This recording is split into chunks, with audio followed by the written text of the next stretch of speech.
আগে ভাইরাল বয়সটা শুনেন। কিয়ামতের সময় সব মানুষগুলো যখন ইন্তেকাল করবে, সব জিনেরা যখন ইন্তেকাল করবে, সব ফেরেশতারা যখন ইন্তেকাল করবে, বাকি থাকবে মালাকুল মাউত।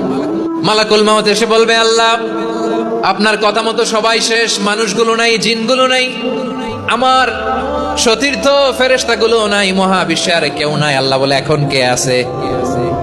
মালাকুল মউত বলবে, আল্লাহ তুমি আছো আর আমি। তুমি তো আল হাইয়্যু আল কাইয়্যুম, অবিনশ্বর, শাশ্বত, চিরঞ্জীব, কোনদিন মরবা না, তুমি আছো আর তোমার গোলাম আমি আছি আজরাইল। মহাবিশ্বে কয়জন আছে মাত্র?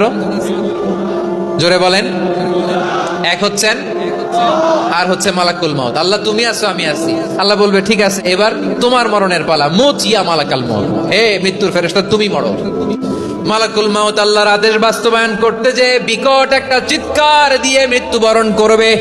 ওই চিৎকার দুনিয়ার মানুষেরা, চিৎকারের আওয়াজ যদি দুনিয়ার মানুষেরা শুনতে পেত, দুনিয়ার মানুষের প্রত্যেকের কানের পর্দা ফেটে মুহূর্তের মধ্যে সব লাশ হয়ে জমিনে পড়ে রইতো।